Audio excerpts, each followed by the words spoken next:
Yo, what is good, my anime people? What is good, yo? So let's talk about this week's episode and all the really weird coincidences that started popping off ever since old boy got kicked or got tricked onto a train and didn't know where the heck they were going. And then next thing you know, it seems like somebody knew exactly where they were. But with all that being said, we have a very interesting couple of episodes probably to come with Kana. I think this is the second episode now that we've really had her as like the main uh, person we're trying to like understand and stuff like that. So to think that she didn't faint all day, and then the one time she does faint is when they're separating, like he's leaving her and stuff like that. So I thought that was very, very interesting, almost as if, maybe there's something to do with him being around for her to not take, maybe her body feels better. I don't know, but she's shown that that's not the case with her fainting before, when he was around. So I'm not really sure. One of the more interesting things that were going on in this week's episode, just trying to figure out what was going to be something that was going to pop off in overall general, and what could be the old man's plan. Once following them, what could he have tried to accomplish after that? So kind of weird. It was definitely one of the more relaxing episodes. Like it didn't have anything really to do with anything like surprising. It didn't show us anything that's gonna change the overall arcing of the story. Um, I mean, sure we know more about Kana, kind of. I mean, we know more. We just know that even with a blindfold and being spun around, she still can locate a watermelon very easily. So that's a very nice skill to have.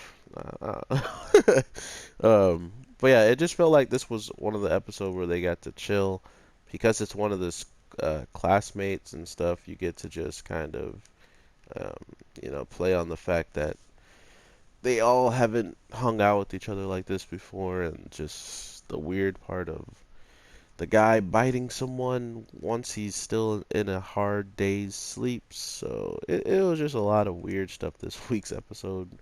Not to mention the fact that our main guy uses his reactor, to make sure that everything's cool and whatnot, and still winds up um, almost ending in a situation that made them all look bad, because literally, if someone like that old man had stolen that and then gone off and sold it somewhere, it would have been all bad, man.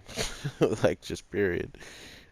So it's good to see that he finds it, and that it was just like a wild dog that was trying to find food, I guess. Why it pulled out the reactor and somehow took the pendant downstairs as well is beyond me. So maybe this dog was possessed as well by, the illusion guy, the guy who can do the mind tricks and stuff, but I kind of doubt it, I guess. I mean, it just doesn't make sense for a dog to find those things, take them down into the basement, and then all the food and all the other stuff that it found, I guess it just ate it all and took those two shiny things down in its den that it wanted to protect it. And I don't know, it just seemed like a very weird coincidence to happen. Not to mention how nice our main character is being when it comes down to this pendant.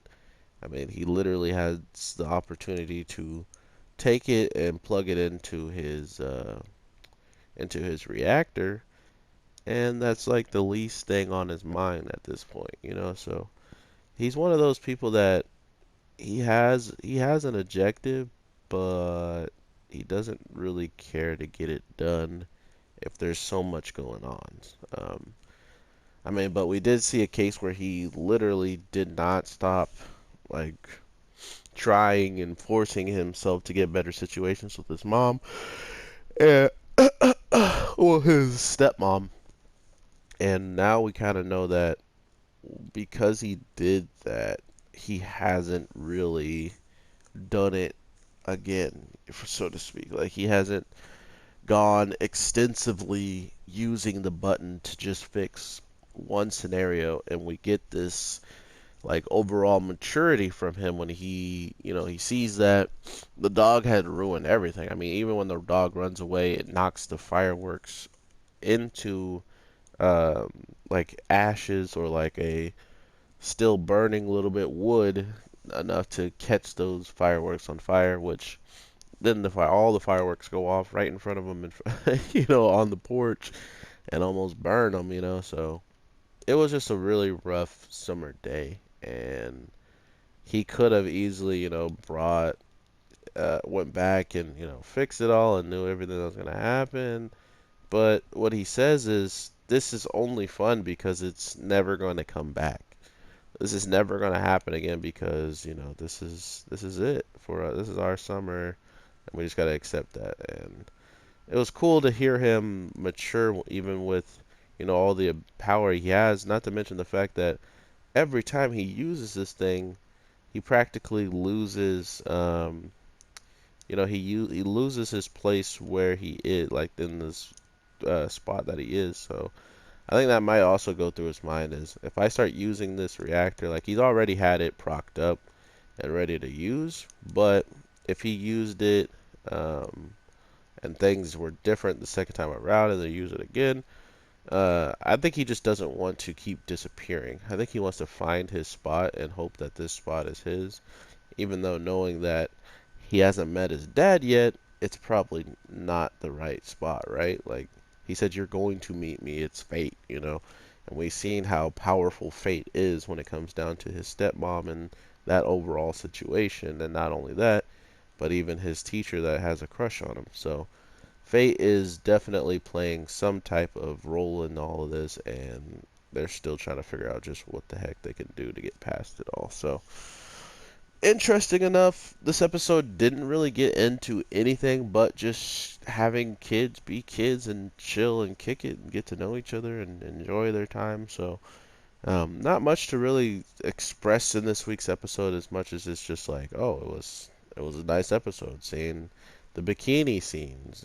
But to be fair, I'm kind of glad they didn't need to go overboard with bikinis. Like I don't need to see every girl in a bikini. I don't need to see them in the skimpiest bikinis ever. And the first thing I thought of, she's like, "Oh, I have an old bikini that you can wear," and then I'm like, look at the difference in their bodies. You know what I mean? Like, if she gives her one of the suits and they're just don't even fit her, I would die. I would have died laughing, and then it wound up being a suit that is pretty much flexible for any like body type. So it worked out really well. I don't know. It was a good episode. Definitely like the relaxing episode of all of them, even though the pervert guy was there. But with him not being able to do anything and checking out a young kid's package, like what the heck, bro? This show is so weird, man. So yeah, just take that in any way you want and expect to see some more of this show on the channel sooner or later because it's still got a good amount of episodes to go, and I'm really happy to see that. So let's hope that we get some amazing stuff popping off, and no more old men looking at young men's packages. Let's just save that for a different anime, I guess, or something. I don't know. You guys, I'm good on that. Like what the heck, bro? That was so weird. But yeah, overall, I hope you guys have an amazing day, night, evening, whatever the case might be. Um, I'm not sure if I'm gonna drop something else today. I haven't seen anything on the lineups that are like that's standing out to me as of right now. I mean, it is only like it's literally 12:09 when I'm about to finish this video. So if nothing comes out by the time of 12:09 p.m. Specific time, I will talk to you guys tomorrow for sure with some new anime or old ones that we've already started up. So, with all that being said, I'm your boy, and it's been fun. Talk to you tomorrow or later tonight. Peace.